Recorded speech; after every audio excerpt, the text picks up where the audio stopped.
Before money was round, before it was stamped with kings, before it rang in the hand as coin or glittered in temples as treasure, it may have been something much quieter. A mark pressed into wet clay. A measure of barley stored in a temple room.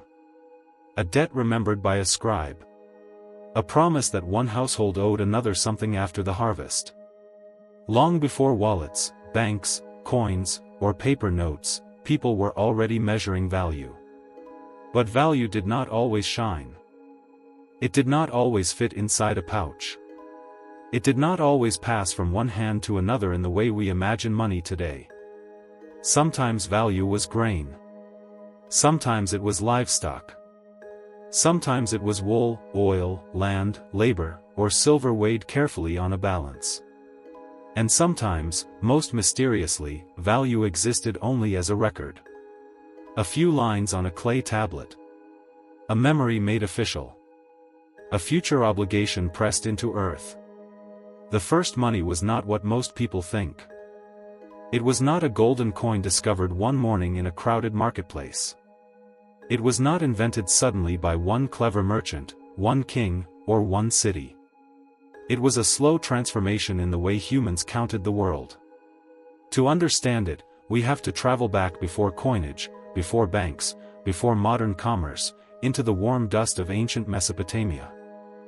There, between the Tigris and Euphrates rivers, where fields depended on canals and cities rose from mud brick, people began creating systems that could measure food, labor, debt, trust, and power. And later, in Babylon, this quiet world of grain, clay, silver, and debt would become something even more powerful, a system where law, class, obligation, and money began to speak the same language.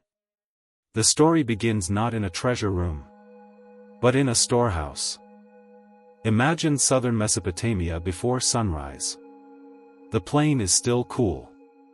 The sky is pale and empty. Canals cut through the fields like dark ribbons of water, carrying life into a land that needed careful hands to survive. Reeds move softly along the edges. Farther away, a city rises from the flat earth, built from mud brick, smoke, labor, and time.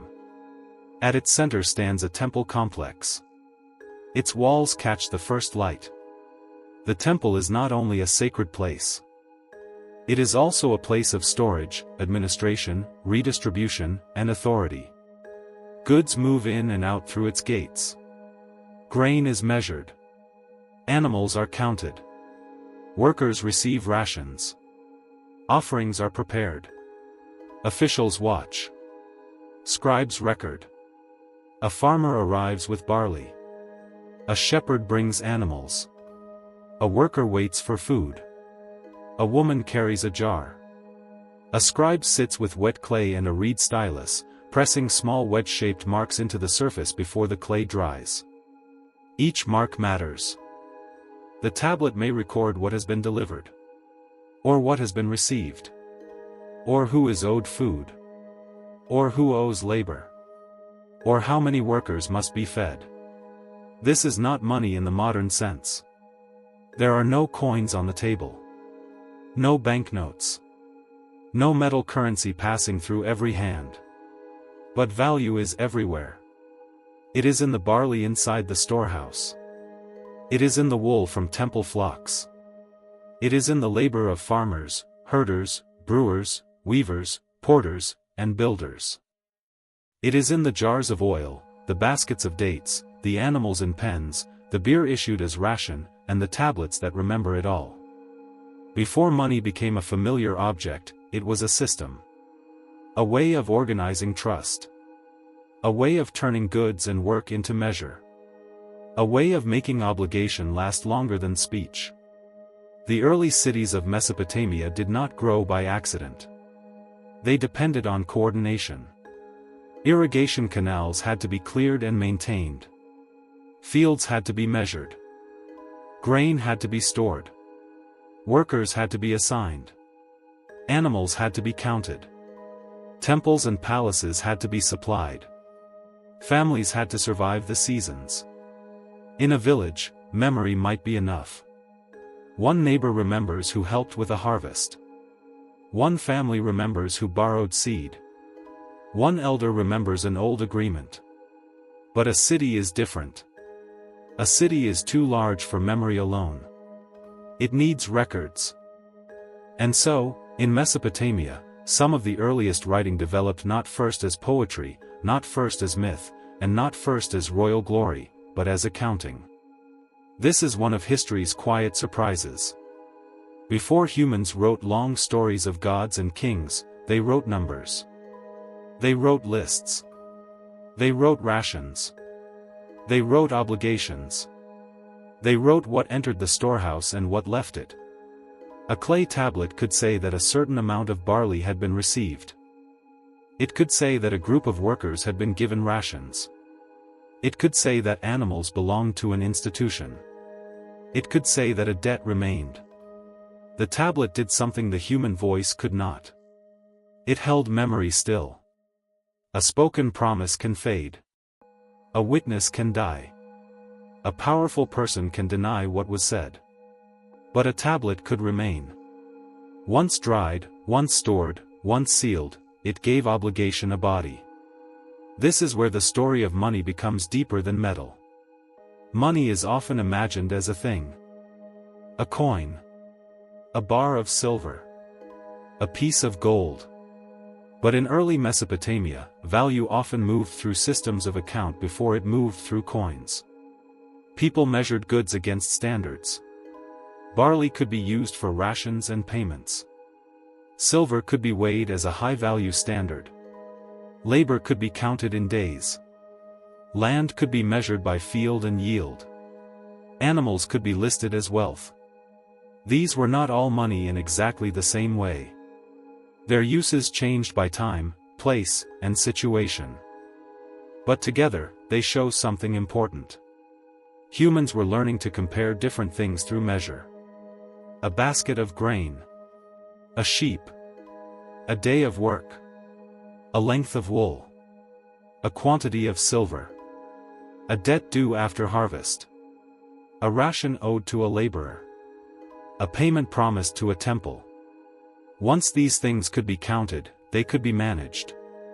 And once they could be managed, they could become power. Imagine the temple storehouse at midday. The sun presses down on the city. The air smells of grain dust, river mud, animal hide, warm clay, and smoke from ovens. Workers carry baskets through a gate. Officials watch each delivery. Scribes record what comes in. Some grain is stored for future use.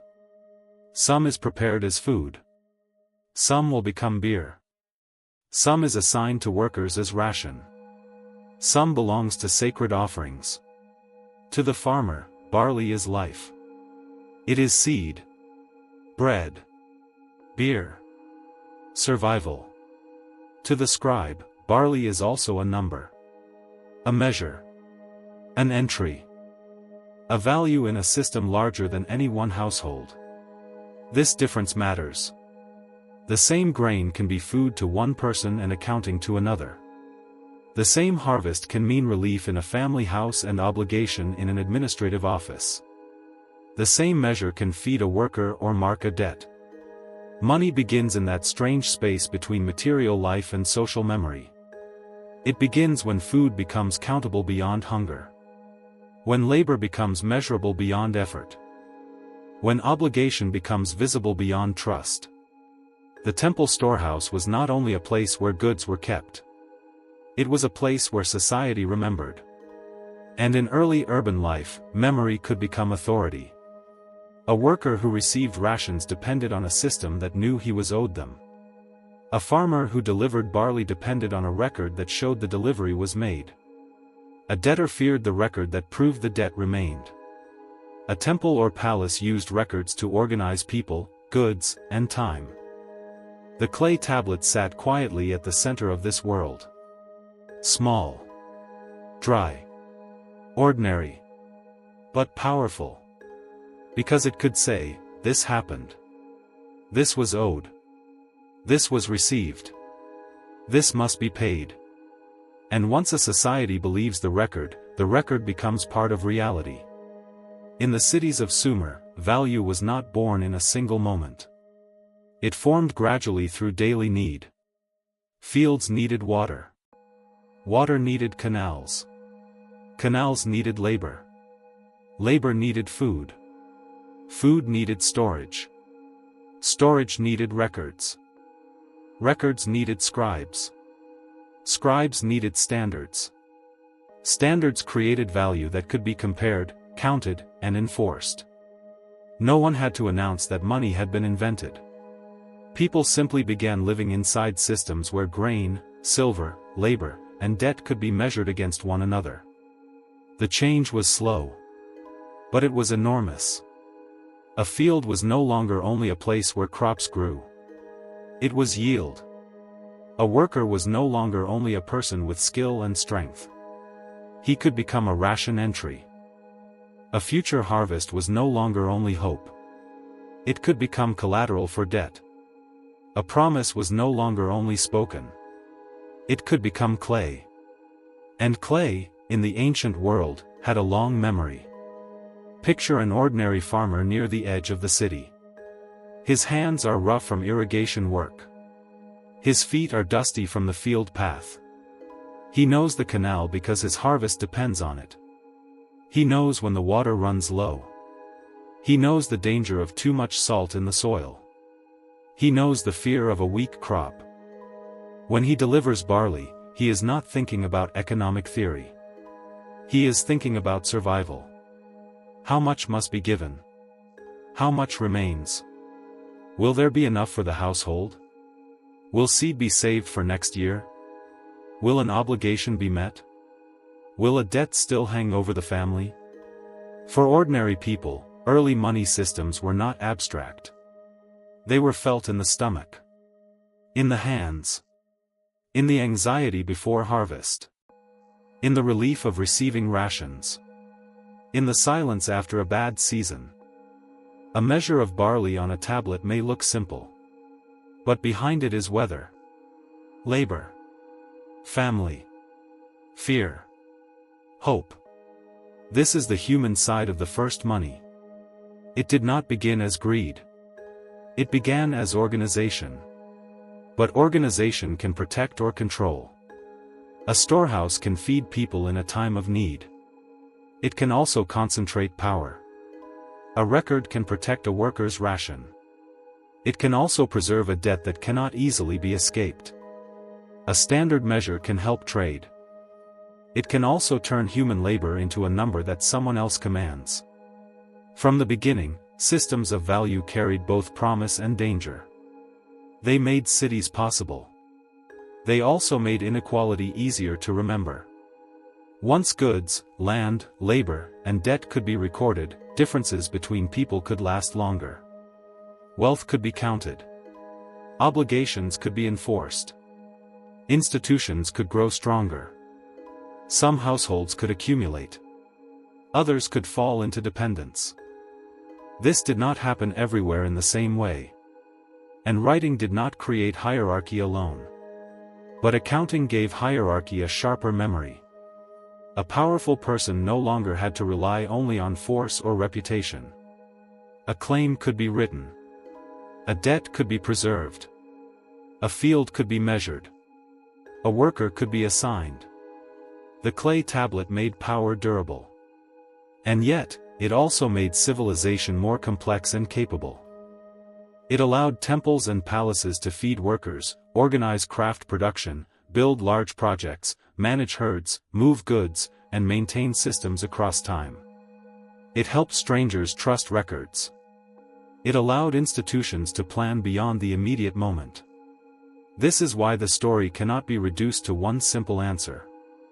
The first money was not simply a tool of oppression. It was not simply a tool of freedom. It was both. It helped people cooperate beyond the village. It also helped power reach deeper into everyday life. As evening comes to the Mesopotamian city, the heat fades from the mud brick walls. The canals darken. Families gather near small fires. Bread is broken. Beer is poured. Animals settle. The temple stands above the city, its storehouses quiet now. Somewhere inside, tablets dry in the shadows. Their signs hold deliveries, rations, promises, and debts. They hold the memory of a day that would otherwise vanish. The people who made them may never imagine that thousands of years later, strangers would look at those marks and see the beginning of a world that still surrounds us. Before coins, value already had a shape. Before banks, debt already had a shadow.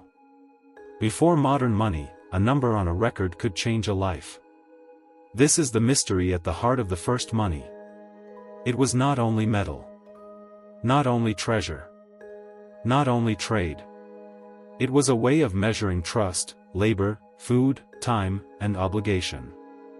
It began when humans learned to count not just what they had, but what they owed. And once obligation could be counted, it could follow a person into the future. By the time the Mesopotamian world had grown more complex, value had learned to wear more than one face. It could be barley in a jar. The first money was not a coin. It was not a shining object passed from one hand to another in a crowded market. It was not only silver, though silver became one of its great measures.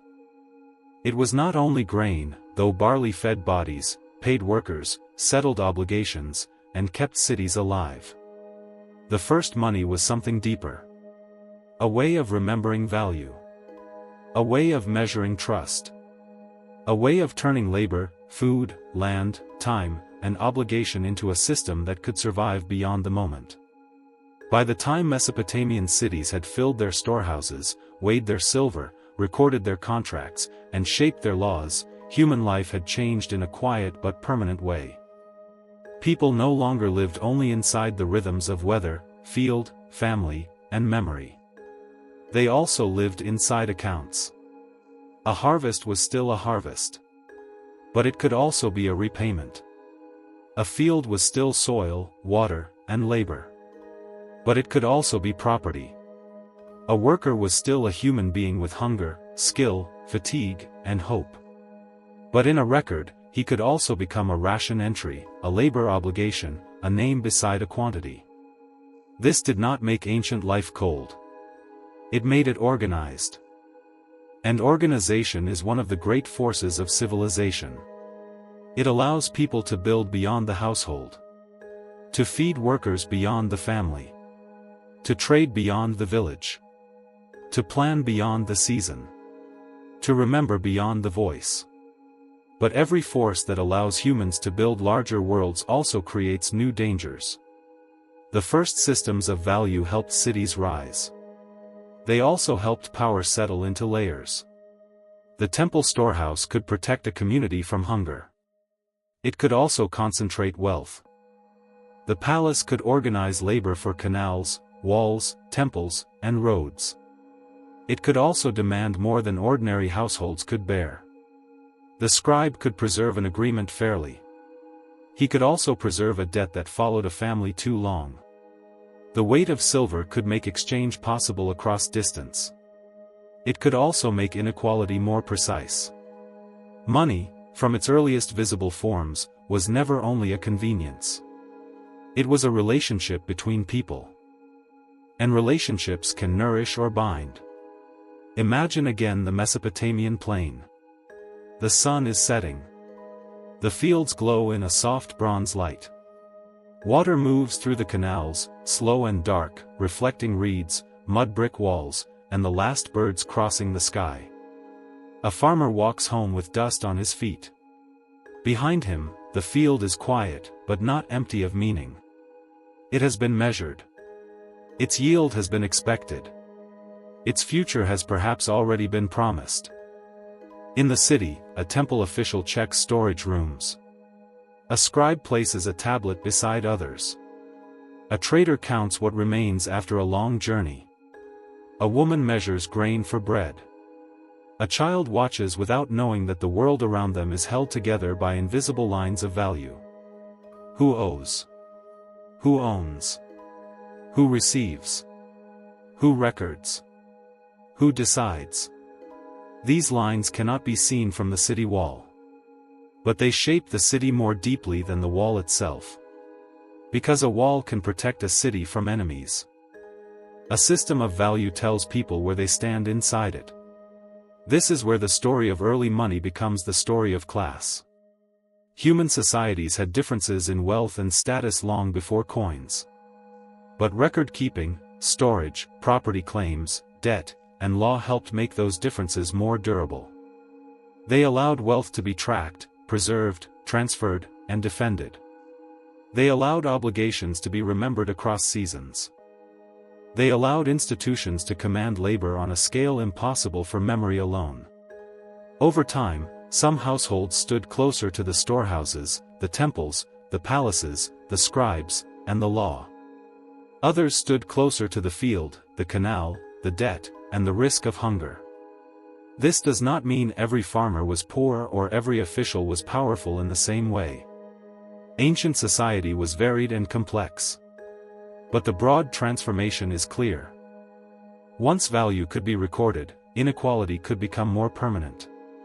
A family with land, animals, silver, and institutional connections could carry advantage forward. A family that borrowed after a bad season could carry burden forward. The tablet did not create the weather. It did not create hunger. It did not create ambition. But it gave all of them memory. And memory is one of the roots of power. In the older village world, forgetting could sometimes soften the edges of obligation. People might argue, remember differently, compromise, forgive, or let time blur a debt. But in the city, the tablet resisted forgetting. It was a quiet witness. Small enough to hold. Strong enough to change a life. This is why ancient debt feels so haunting. A debt is not only something owed. It is a story about the future. It says that a part of tomorrow already belongs to someone else. A portion of the next harvest. A number of workdays. A measure of silver not yet found. A child's labor. A field's yield. A family's peace. Debt reaches forward. It takes the uncertainty of life and gives it a number. And yet, life remains uncertain. The river may flood too much. Or not enough. The canal may fail. The crop may weaken. Illness may enter the house. A trader may not return. A ruler may demand more. The number remains clear while life becomes confused. That tension is ancient. It is still recognizable. This is one reason the story of early money feels so close to the modern world, even though its setting is so far away. We no longer live in Sumerian temple economies. We do not pay rations in barley. We do not record most debts on clay. We do not weigh silver in the same way at a market gate. But the deeper ideas remain. Trust still needs records. Labor still becomes value. Debt still turns future time into present obligation. Power still gathers around those who measure, store, lend, record, and enforce. The technology changed. The human questions did not. What is a promise worth? Who remembers it? Who has the power to enforce it? What happens when survival depends on borrowing? What happens when the record is stronger than the person? What happens when value can move farther than a human voice? These questions were already alive in ancient Mesopotamia. They were alive in the storehouse, the field, the scribal room, the merchant's journey, and the house where a family waited for harvest. And this is why the first money should not be imagined only as primitive trade. It was a new kind of social memory. A way for large societies to hold together people who did not all know one another. A farmer could deliver grain to an institution and receive credit. A worker could receive rations because his name belonged to a list. A trader could enter an agreement witnessed by others. A debt could survive the death of memory. A ruler could proclaim cancellation and reset parts of the social order.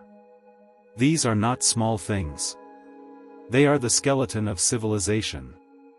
Not the beautiful surface, but the structure underneath. Temples, walls, palaces, canals, archives, armies, workshops, and trade routes all depended on systems that could count, store, assign, and remember. Money was not just something used inside civilization. It was one of the things that helped civilization become larger than the village. But the cost was real. Because once life is organized through accounts, people can be reduced by accounts. The name becomes a line. The worker becomes a ration. The debt becomes a number. The household becomes an obligation. The field becomes yield. This does not mean ancient scribes or officials were cruel by nature. Many were simply doing the work their world required. A record could be accurate, useful, necessary. Without records, a city could fail.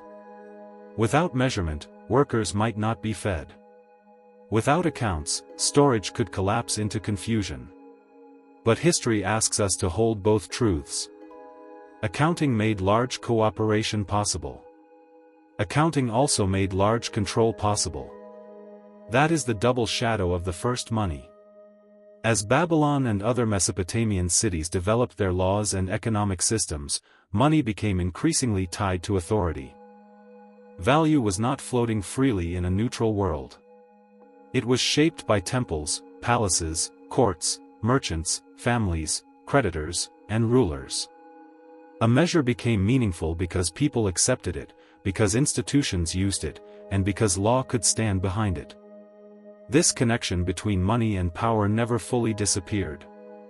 In later centuries, coins would carry the faces and symbols of rulers. States would define currencies. Empires would tax, pay armies, fund monuments, and control trade. But before the coin carried the king's image, the clay tablet already carried the authority of the system. It did not need a portrait. It needed witnesses. A seal. A measure. A recognized standard. A place in an archive. The earliest money was often quiet because its power did not come from display. It came from recognition. Everyone involved had to understand that the record mattered. That the measure counted. That the obligation would return. In the ancient city, this recognition shaped ordinary days. A brewer preparing beer for workers did not need to hold silver to be part of the money system. A shepherd responsible for temple animals did not need coins to live inside accounts. A woman managing grain in a household did not need a marketplace to understand value. A debtor did not need metal in hand to fear silver named on a tablet. The first money lived inside daily life. It was not separate from bread. Not separate from labor. Not separate from law. Not separate from hierarchy. Not separate from hope. This is why the common image of money as gold hides the older truth. Gold shines, but grain feeds. Silver endures, but debt binds. Coins travel, but records remember. And in the beginning, remembering may have mattered more than shining. At the end of the day, the ancient Mesopotamian city grows quiet. The heat fades. The walls turn purple in the last light. Smoke rises from small courtyards.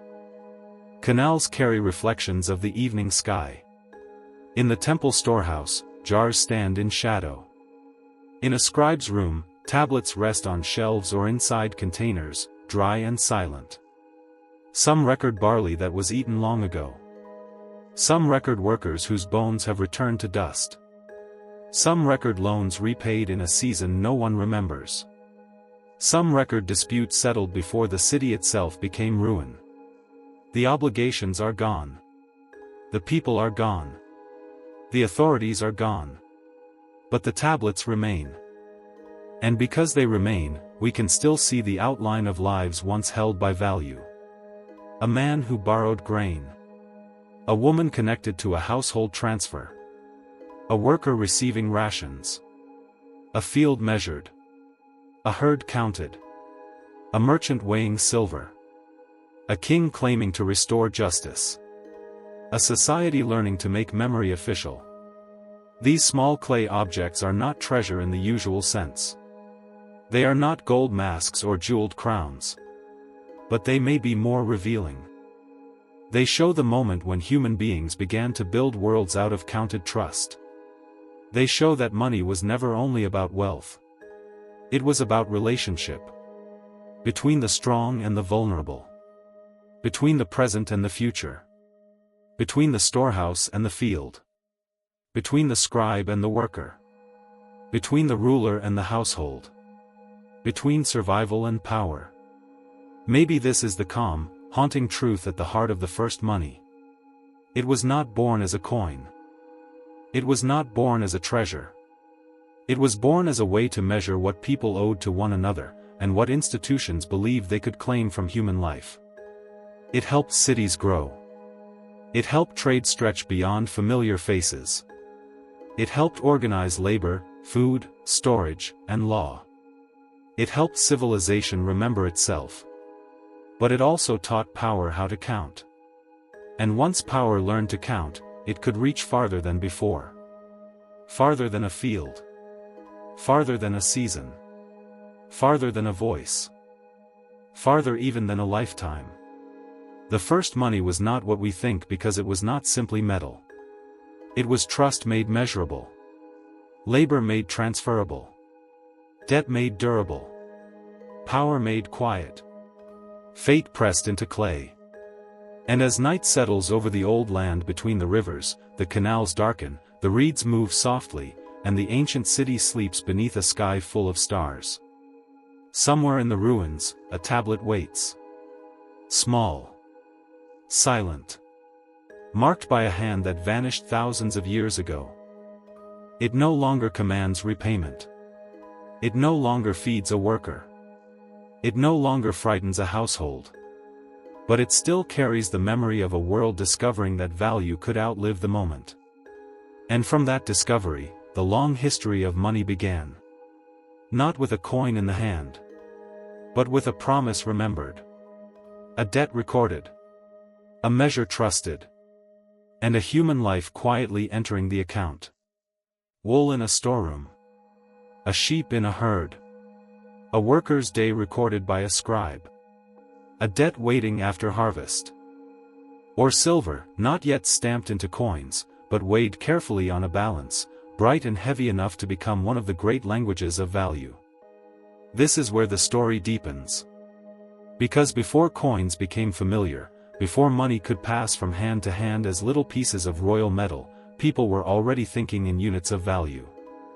Silver by weight became especially important in Mesopotamia as a standard for measuring worth, settling obligations, and recording payments.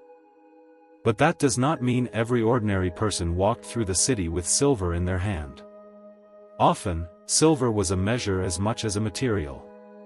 A debt could be counted in silver. A price could be expressed in silver. A legal agreement could name silver. Yet daily life might still move through barley, labor, wool, oil, livestock, or account entries.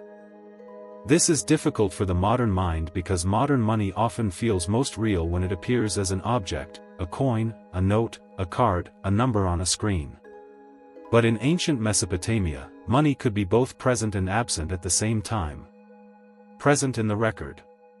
Absent from the hand. A person might owe silver without holding silver. A field might be valued in silver though its yield was barley. A worker might receive rations in grain though the account knew how to compare them against other measures. Money had become more than a thing. It had become a way of translating the world. Imagine a Babylonian street in the late afternoon. The sun has warmed the mud brick walls all day, and now the light has turned golden. The air smells of river mud, animals, dust, baked bread, and oil.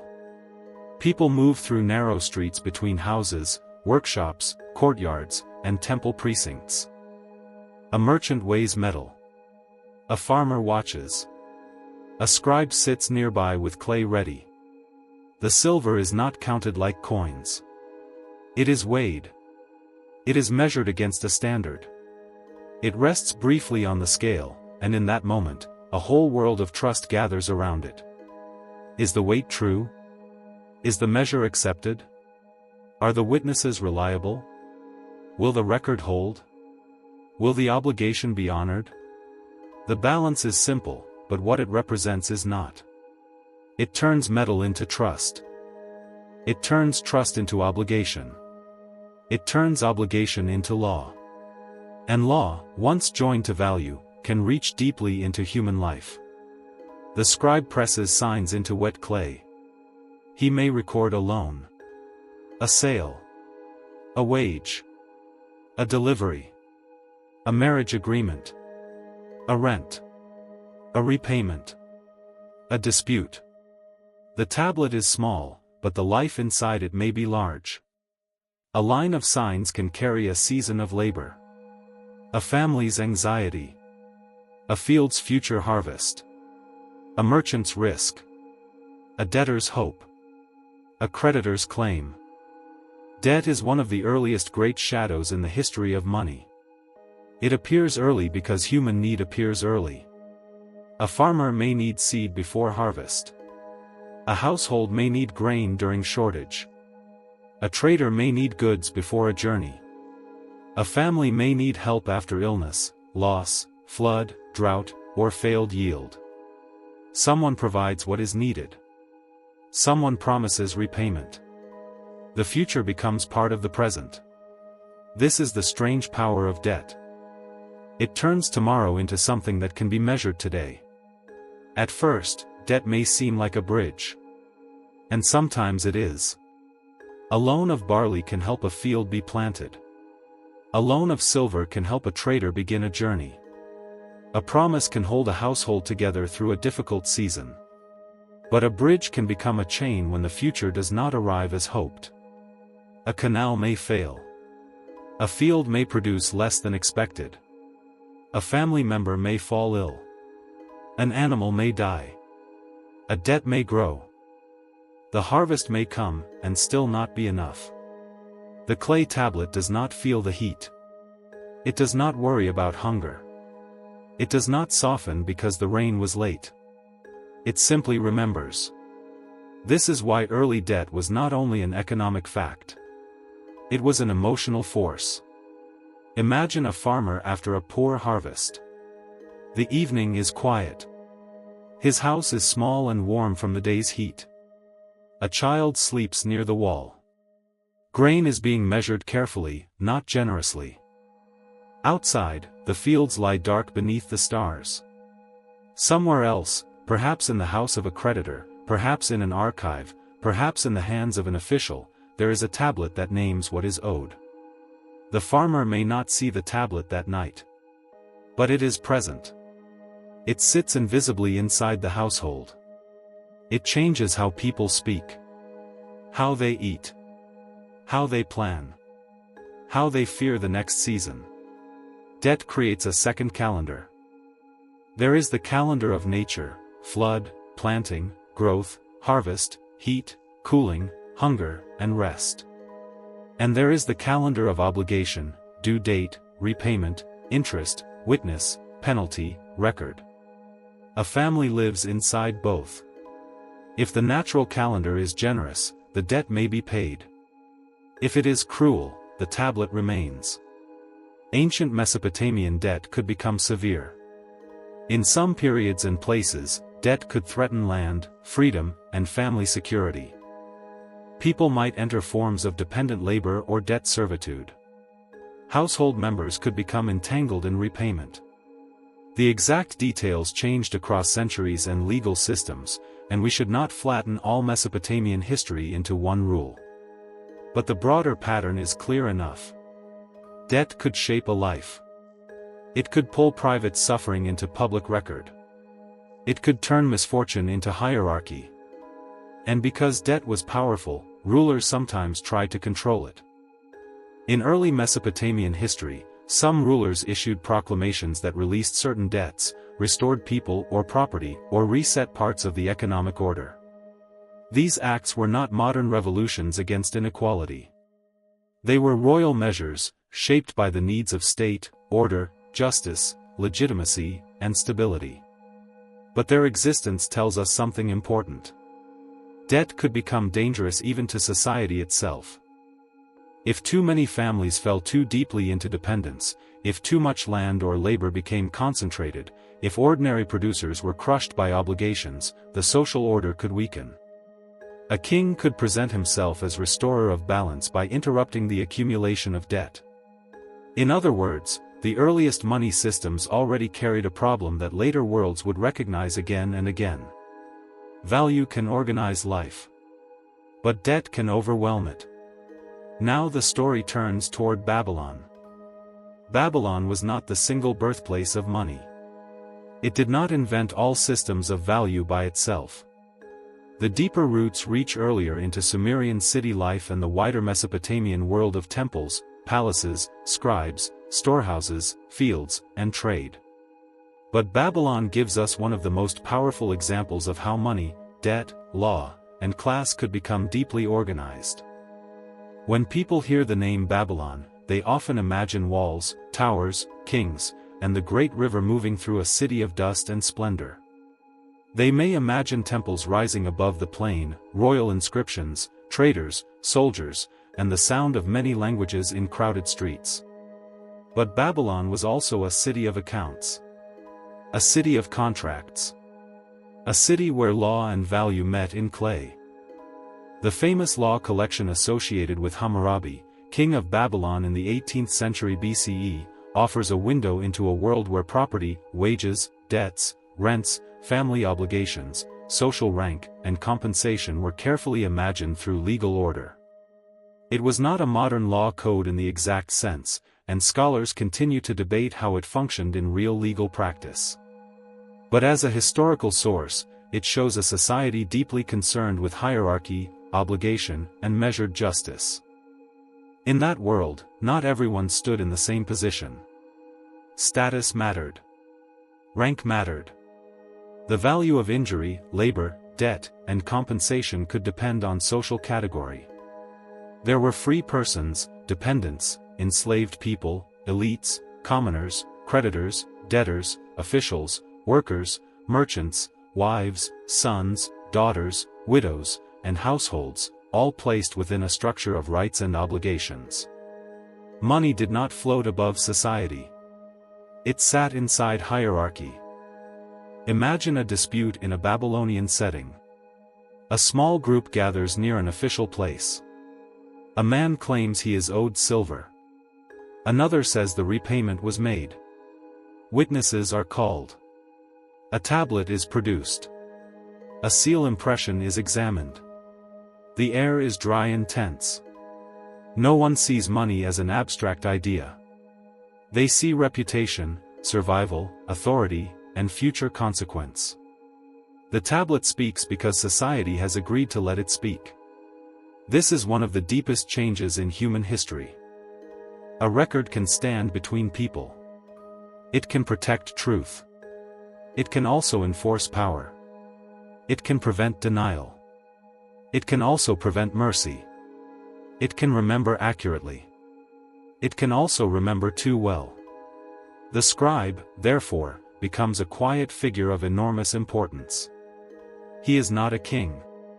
Not a warrior. Not always rich.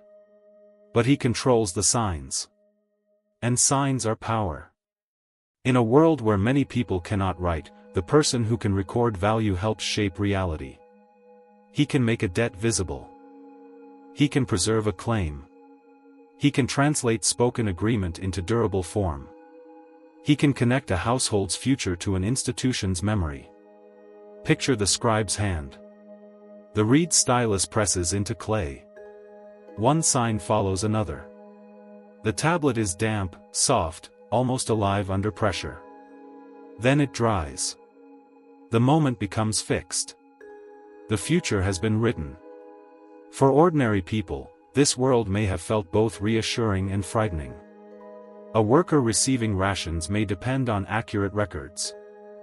A trader may rely on contracts to protect a journey. A widow may need legal recognition of inheritance or property. A laborer may be paid according to known standards. Records can defend the vulnerable in certain situations. But records can also preserve burdens. A debt entered in clay may follow a household longer than any spoken argument.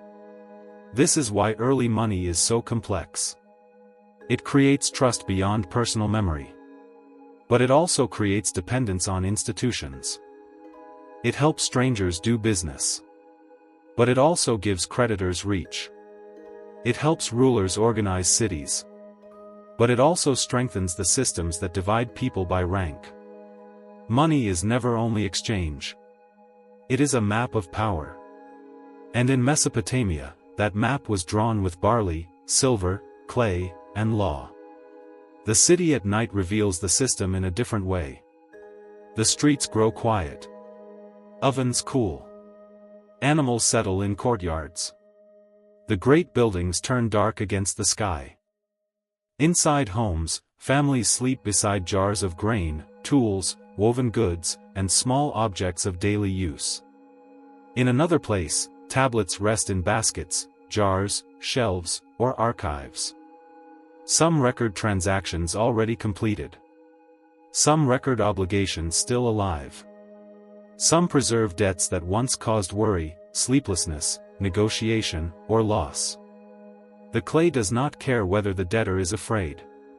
But the human beings around it do. This is the emotional heart of the story. The first money was not only invented to make buying and selling easier. It became a way to measure dependency. A way to organize work. A way to make trust durable. A way to make hierarchy visible. A way to pull the future into the hands of the present. And once that happened, human society could build larger systems than before. Cities could feed workers. Temples could store and redistribute goods. Palaces could command resources. Merchants could extend trade. Families could borrow, lend, rise, fall, negotiate, and fear. But something else changed too. Human life became more measurable. A day of labor could be counted. A debt could be calculated. A field could be valued. A person's status could affect compensation. A future harvest could be promised before it grew. This was not the modern world. But the roots are recognizable. Value had entered memory. Memory had entered law. Law had entered the household. And the household, in turn, had entered history. In the quiet of ancient Babylon, a tablet waits in the dark. Its signs are small. Its surface is dry. The people named on it have been gone for thousands of years. But the idea it carries is still familiar. Someone owed. Someone counted. Someone recorded. Someone hoped the future would be enough.